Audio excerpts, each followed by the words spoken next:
రెగ్యులర్గా church service attend అవుతాం, ఇంకా బయట వాళ్ళకి కూడా స్వార్థ చెప్తాం. ఇవన్నీ ఏంటంటే మనం ఒక నిరీక్షణ కలిగి మనం జీవిస్తున్నట్టు మనకి అర్థమవుతుంది. మన నిరీక్షణ ఏంటంటే మనందరం ఒక దినాన చనిపోతాము, మనందరం మరణ ఆయన రాజ్యంలో లేపబడాలన్న నిరీక్షణ నీకు నాకు కలిగి ఉన్నందున ఈరోజు మనందరం కూడా కూడి ఉన్నామని మీ అందరికీ నేను చెప్తున్నాను. ఎట్లంటే ఈ మాట మనము చిన్నప్పటి నుండి చర్చికి వస్తాం, రక్షణ పొందినాం, ఇంకా అన్ని చర్చ్ల సర్వీస్లలో అన్నిట్లో మనం ముందుంటాం. ప్రతి విషయంలో ప్రతి దగ్గర దేవుడికి మనం ముందుగా ఉంటాం కదా. ఇవన్నీ చేసినా కూడా ఎండాకనే మనం మరణించి జస్ట్ ఇప్పుడు నేను చచ్చిపోతాను అన్నప్పుడు మనకి ఈ నిరీక్షణ కలిగి చాలా మంది ఉండరు. 90% మెంబర్స్ నేను ఈరోజు కళ్ళు మూస్తే రేపు దేవుని సన్నిధిగా దేవుని రాజ్యంలో కళ్ళు తెలుస్తానన్న విశ్వాసం చాలా మందికి చాలా తక్కువగా ఉంటుంది. అయితే ఈ దొంగ చిన్న ఉన్నప్పటి నుండి చర్చికి వెళ్ళలేదు. ఈ దొంగ యేసు ప్రభు వెంబడి చేసిన పరిచర్యలో, యేసు ప్రభు చేసిన 3.5 సంవత్సరాల పరిచర్యలో, ఆయన చేసిన అద్భుతాలలో ఏది కూడా ఈ దొంగ చూడలేదు కదా. ఆయన చర్చికి వెళ్ళినట్టు దొంగ చర్చికి వెళ్ళినట్టు మనకు వాక్యంలో కూడా ఎక్కడ లేదు. దొంగ ఏదైనా ఉజ్జీవ సభలకు వెళ్ళిందంటే అది కూడా మనకి వాక్యంలో లేదు.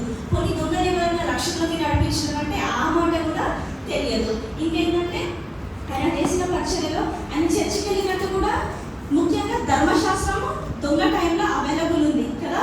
శాస్త్రులు పరిచయాలు అందరూ కూడా ధర్మశాస్త్రాన్ని ఆ టైంలో చదువుతూ చెప్తున్నవారే. కనీసం దొంగ ధర్మశాస్త్రం కూడా తెలియదు దొంగకి.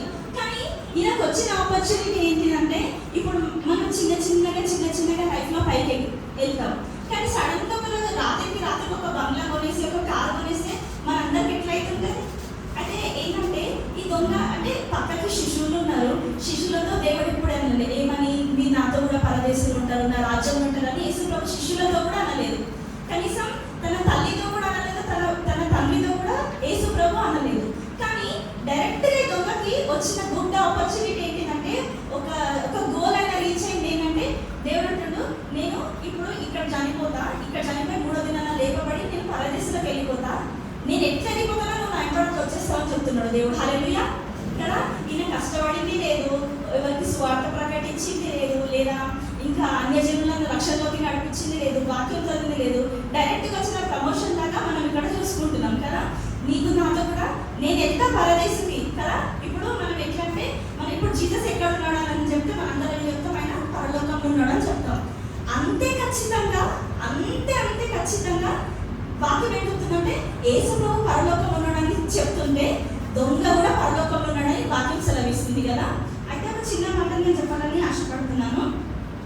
ఈ యొక్క మాట నేను నాతో కూడా పరదేశంలో ఉన్న ఒక్క మాట ఆ దొంగకి డైరెక్ట్గా పరలోక ద్వారాలు తెరబడడానికి సహాయం చేసింది. ఎందుకంటే మాట ఇచ్చినవాడు నమ్మదగినవాడు. హల్లెలూయా. ఒక్క మాట నేను చెప్తాను. నాకు అనిపిస్తుంది ఈ దొంగ ఏమన్నాడంటే నీవు నా రాజ్యంలో నీవు నీ రాజ్యంలోనికి వచ్చినప్పుడు నన్ను జ్ఞాపకం చేసుకోమని. అయితే నాకు పరిచయం చేయలేదు, మీటింగ్స్కి అటెండ్ కాలేదు, సంఘానికి వెళ్ళినట్టు లేదు. ఎట్లా అడగాలనిపించింది అనేది దేవా అంటే ఆయన యేసు ప్రభు దేవుడని గుర్తించినాడు. యేసు ప్రభు దేవుడని గుర్తించడమే కాకుండా యేసు ప్రభు వెంబడి ఒక రాజ్యం కూడా యేసు ప్రభు కలిగి ఉన్నాడని ఆయన నమ్మినాడు కదా. మనం ఇన్నిసార్లు సంఘానికి వచ్చి ఇన్నిసార్లు వాక్య ప్రకటన చేసినా కూడా సమ్ టైమ్స్ అనిపిస్తుంది అరే దేవుడు ఉన్నాడా అన్న దగ్గర, దేవుడు ఉన్నాడని మన పరిస్థితులను బట్టి మనమే ఇంకా ముందు అవుతాం. కానీ ఈ దొంగ సహవాసం చేసి యేసు ప్రభుతో కొన్ని గంటలు మాత్రమే కదా. ఆయన ఏం చూసి ఈయన దేవుడు అని ఎట్లా గుర్తుపట్టిండొచ్చు, ఏం చూసి యేసు ప్రభు ఒక రాజ్యం ఉందని ఎట్లా గుర్తుపట్టిండొచ్చు చూసుకుంటే లేఖనాల ప్రకారం ఏముంటుందంటే దేవుడు పలికిన సిలువలో పలికిన మొదటి మాటలు పట్టిన రక్షణలోకి వచ్చింది కదా.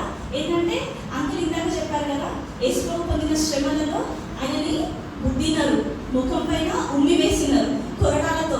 ఎట్లా అంటే ఒక మాటగా చెప్పాలంటే ఆయన శరీరం అంతా దున్నినంత ఘోరమైన క్రియలు చేసిన మనకు అనిపిస్తుంది. ఎవరైనా 4-5 మాటలు అంటుంటే రివర్స్ మనకు అనాలనిపిస్తుంది. మనకి మామూలుగా తీసుకుంటే కొన్ని ఎవరైనా కొడుతున్నారంటే ఒక దెబ్బ సాయిస్తామే, మరే సరే వేసుకోండి, ఒక చెంప మీద కొట్టి ఇంకొక చెంప చూపించమన్నాడని. కానీ రెండో దెబ్బ మనం ఊనుకోగలుగుతామా? కొన్ని రెండో దెబ్బ ఊరుకున్నా 3వ దెబ్బకైనా మనం ఊనుకోలేము. ఎందుకంటే మన లోపల అనేది కోపం అనేది రేజ్ అవుతా ఉంటుంది. కానీ అంత శరీరం దున్నబడినట్టు హింస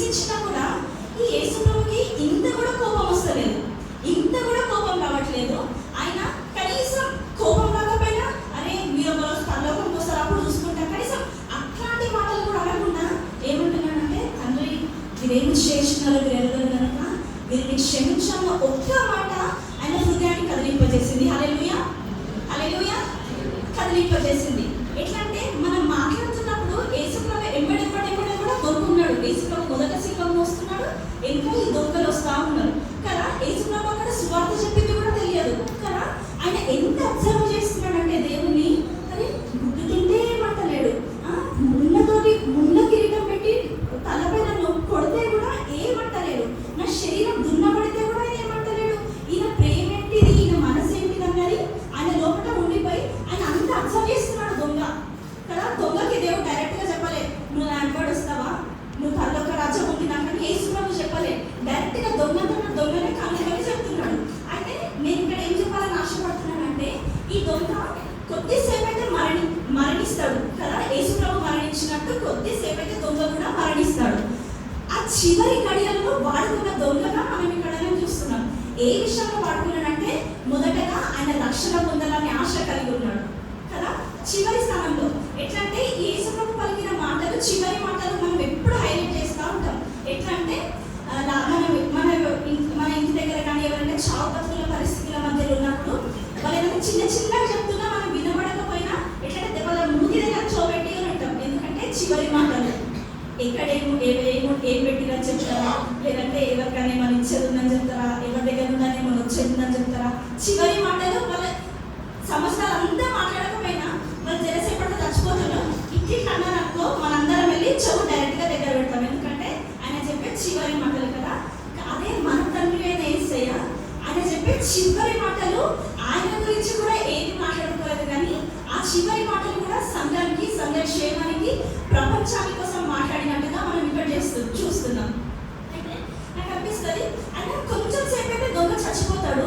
ఆ మూమెంట్ లో దొంగ, అయ్యా నీ రాజ్యం వచ్చినప్పుడు నువ్వు జ్ఞాపకం చేసుకొని అనకపోతే, మొదటి దొంగ వలె ఆయన కూడా ఈరోజు మనం ఆయన కోసం కూడా మాట్లాడుకునే వాళ్ళం కాకపోవచ్చు. ఎందుకంటే ఆయన చివరి నిమిషాలు దేనికోసం వెతికినాడంటే, ఆయన రాజ్యం కొరకు వెతికినాడు. ఒక చిన్న మాట చెప్పాలని నేను ఆశపడుతున్నాను. హిస్టరీ ఆఫ్ ఇజ్రాయెల్ బుక్లో నేను చదివినాను. ఏంటంటే, ఇజ్రాయెల్లో ఒక కట్టడం నియమించుకున్నాను. ఏంటంటే మొత్తం నెలంతా యుద్ధం చేయాలి, యుద్ధం ప్రకటించాలి, యుద్ధం చేయాలి, రాజ్యాలు స్వాధీనం చేసుకోవాలి, ఇది దేవుని రాజ్యం అని అక్కడ వాళ్ళు ఇంకా కన్ఫర్మ్ చేయడం స్టార్ట్ చేస్తారు. అయితే ఈ నెలంతా యుద్ధాలు ప్రకటిస్తారు, యుద్ధాలు చేసుకుంటూ వెళ్తారు. కానీ ఒక్క దినమున మాత్రము ఈ ఇజ్రాయెల్ మొత్తానికి కట్టడ, ఒక్క దినమున, నెలకు ఒక్క దినమున మాత్రము ఏంటంటే వాళ్ళు కంప్లీట్గా దేవుని మందిరంలోనే ఉండాలి. ఈరోజు మనం గుడ్ ఫ్రైడే సందర్భంగా చర్చ అంతా ఎట్లా నిండిందో, నెలకు ఒక దినమున ఆ ఇజ్రాయెల్ ప్రజలు యుద్ధ ఆయుధంలో వాళ్ళు ముట్టుకోకూడదు, యుద్ధము ప్రకటించకూడదు, యుద్ధము చేయకూడదు. వాళ్ళందరూ ఆ దినం మొత్తం ఉపవాసం ప్రకటించుకొని దేవుని మందిరంలో వారు ఆరాధిస్తూ మాత్రమే ఉండాలన్నమాట. అయితే వాళ్ళు ఈ దినం వచ్చే ముందు ఒక దేశానికి వెళ్ళి యుద్ధం ప్రకటిస్తారు. మేము యుద్ధానికి వస్తున్నాము, సిద్ధంగా ఉండండి అని ప్రకటించిన తర్వాత ఏదైతే ఉపవాస దినం వాళ్ళు ప్రకటించుకున్నారో ఆ ఉపవాస దినము రాని వచ్చింది. అయితే ఇస్రాయేల్ అందరూ మాట్లాడుకున్నారు ఏంటంటే, ఈ ఉపవాస దినం అయిపోయినాక మనం ఆ రాజ్యానికి యుద్ధానికి వెళ్దామని మాట్లాడుకున్న తర్వాత ఏమవుతుందంటే, ఈ శత్రువులు ఎవరైతే ఉన్నారో ఇస్రాయేల్ను వేగు చూడడానికి శత్రువులు ఇద్దరిని పంపిస్తారు. ఇద్దరిని పంపించినప్పుడు మీరు కనుక్కోండి వాళ్ళని ఏ విధంగా మనం గెలవగలుగుతామో మీరు వెళ్ళి కనుక్కోండి అని వేగు చూచి వారిని పంపించినప్పుడు ఆ వేగు చూచి వాళ్ళు ఏం చెప్పినారంటే, అయ్యా వాళ్ళు ఉన్నత దేవులయ్యా, వాళ్ళు చాలా బలం కలిగిన వారయ్యా, వాళ్ళ దగ్గర యుద్ధ ఆయుధములు బలమైనవి ఉన్నాయ్యా. రాజుకు చెప్తున్నారు ఈ వేగు చూడడానికి వెళ్ళిన వారు, ఇశ్రాయేల్ ప్రజలను చూసి వెళ్ళిన వారు ఆ రాజుకు చెప్తున్నారు, అయ్యా వాళ్ళు బలవంతులయ్యా, వాళ్ళని మనం జయించలేము, వాళ్ళని యుద్ధం చేసి జయించడానికి మన దగ్గర డబల్ ఆయుధాలు ఉన్నా కూడా వారు ఆరాధిస్తున్న దేవుడు జీవం గల దేవుడయ్యా, వారి పక్షాన నిలబడతాడు, వారి పక్షాన నిలబడి వారి కోసం బలంగా యుద్ధానిలో జయమిస్తానని వేగు చూసి వారు చెప్పినప్పుడు ఈ ఆపోజిట్ రాజు ఎవరైతే ఉన్నాడో ఆ రాజుకి భయం స్టార్ట్ అవుతున్నప్పుడు ఆ వేగు చూసి వారు అంటారు, కానీ మనకు ఒక్క అవకాశం ఉందయ్యా. ఏ అవకాశం అంటే, రాజా వాళ్ళు ఒక్క దినంలో మాత్రం యుద్ధం చేయరు, మనం చంపడానికి వెళ్తే కూడా వాళ్ళు ఎవరయ్యా ఆ రోజు ఆ మందిరంలోనే ఉంటారు. ఏ మాత్రం వాళ్ళు మనకు దొరికినట్టే ఆ మందిరంలోనే దొరుకుతారు. ఆ దినంలో మనం యుద్ధంకి వెళ్ళిపోదాం, వాళ్ళకి ప్రకటన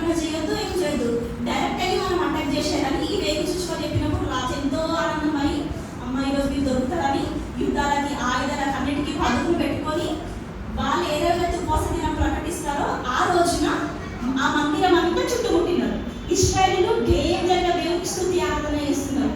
ఎంత బలముగా ఆరాధన చేస్తున్నారంటే దేవుని ఆత్మ మందిరం అంతా నిండిపోయింది. అంత బలముగా చేస్తున్నారు. కానీ వాళ్ళు ఆరాధన చేస్తున్నప్పుడు పక్కన శబ్దాలు అవుతుంది. ఏం శబ్దాలంటే ఆయుధాల శబ్దాలు, గుర్రాల శబ్దాలు, రథముల శబ్దాలు వారికి వినిపిస్తున్నాయి. అయినా కూడా ఇశ్రాయేలు కట్టడా. ఆ రోజు ఏ రాజు వచ్చి యుద్ధం చేయడానికి వచ్చినా మీరు కదలొద్దు, మీరు ఖచ్చితంగా ఆ రోజున సన్నిధిలో ఉండాలన్నది ఇశ్రాయేలు కట్టడా. వీళ్ళు కట్టడాలు మీరలేరు కదా. యుద్ధం వచ్చినా వాళ్ళు చచ్చిపోలేదంటే ఆ రోజు యుద్ధం చేయొద్దు. ఆ రోజు ఆ దినము వాళ్ళు దేవునికే ప్రతిష్ఠిస్తున్న దినంగా ఉన్నారు. అయితే వస్తున్నప్పుడు ఇంకా వాళ్ళ దొరికిండ్రు. ఇంకా వీళ్ళు వాళ్ళ ఆయుధాలు కూడా లేవు. ఇశ్రాయేలు ఆయుధాలు కూడా లేవు. ఎవరైనా రివర్స్ అవుదామంటే మీకు ఆయుధాలు ఇంకా రివర్స్ అవుతారా అంటే ఆయుధాలు కూడా వాళ్ళ దగ్గర లేవు. అయితే వెళ్తున్నప్పుడు ఏమైందంటే మందిరం అంతా చుట్టుముట్టుకున్నారు. మందిరం అంతా చుట్టుముట్టుకున్న తర్వాత వీరు ఇంకా డబల్గా స్తుతి ఆరాధన చేయడం, ఇంకా రెండంతల ఆత్మతోటి వీళ్ళు దేవుని అయ్యా మా శక్తి, అయ్యా మా కనికర స్వరూపుడు, అయ్యా నువ్వే మాకు దిక్కయ్యా మీరు మొరపెడుతున్నప్పుడు అది రాజు అనుకుంటున్నాడు ఆయుధాలు లేదు కదా, ఈరోజు నేను నాకు చిక్కినాను. ఈ ఉన్నత దేవులు అందరూ మందిరంలో ఉన్నారు కదా, ఈ రాజ్యం నిశ్చయంగా ఇక నేను స్వాధీనపరుచుకుంటాను యుద్ధం చేయడానికి వచ్చిన రాజులు అంటుంటే అంటే నేనేం చెప్తున్నాను, అక్కడ ఎవరు సహకరించడానికి ఇష్టాలు ప్రజలు లేరు అని రాజు చూస్తున్నాడు. ఈ యుద్ధం చేయడానికి వీళ్ళకి ఇప్పుడు రిటర్న్ చేసేవాళ్ళు ఎవరు కూడా లేరని రాజు సంతోషపడుతున్నాడు. అయితే నిజంగానే వాళ్ళకి సహాయం చేయడానికి ఎవ్వరు లేరు. కానీ వాళ్ళు మందిరం యొక్క ద్వారం ఇట్లా ముట్టడానికి వెళ్ళినప్పుడు నా దేవుడు రోషం గల దేవుడు భూమిలో నుండి కందిరీగలను లేపినట్ట. హల్లెలూయా. ఆ కందిరీగలను వారి తరవగా వారు మందిరం నుండి బయటకు వచ్చే వారందరూ చచ్చిన శవాలలాగా పడి ఉన్నారంట. హల్లెలూయా. అయితే నేనేం ఆశపడుతున్నానంటే వాళ్ళు చావడానికి కొద్ది సమయానికి దగ్గరకు వచ్చిన ఆ రాజ్యాన్ని నీతిని, దేవుని రాజ్యాన్ని నీతిని వాళ్ళు ఎట్లా వెతుకుతున్నారో ఈ దొంగ కూడా అదే విధంగా వెతికినట్టు నాకు ఇక్కడ అనిపించింది. ఎందుకంటే ఆ చివరి క్షణాలు కూడా దొంగ అక్షరం అడగకపోతే మేబీ ఆయనకి ఈరోజు పరదేశంలో ఉండే అవకాశం లేదొచ్చు కదా. నీకు నాకు దేవుడు ఇంకా సమయాన్ని ఇచ్చాడు. ఇంకా మనందరం ఆరోగ్యంగా ఉన్నాం, ఇంకా మనందరం చాలా యాక్టివ్గా ఉన్నాం. అన్నిటికన్నా మించి దేవుని మందిరంలో ఆరాధిస్తున్నప్పుడు మనము మన కుటుంబాలు కూడా పరదేశంలో ఉన్న వాళ్ళతో జ్ఞాపకం చేసుకోవాలి. ఒకవేళ నిశ్చయంగా నువ్వు కూడా పరదేశంలో ఉంటానన్న విశ్వాసం లేకుంటే నీ తోటి వారిని, నీ కుటుంబ సభ్యులను వారందరినీ కూడా పరదేశంలో నడపడానికి నేను ఒక వాయిదంగా దేవుడు వాడాలని ఆశపడుతున్నాడు. ఈ చిన్ని మాటలు మీ వినికిగా ఫలవంతంగా మార్చబడిన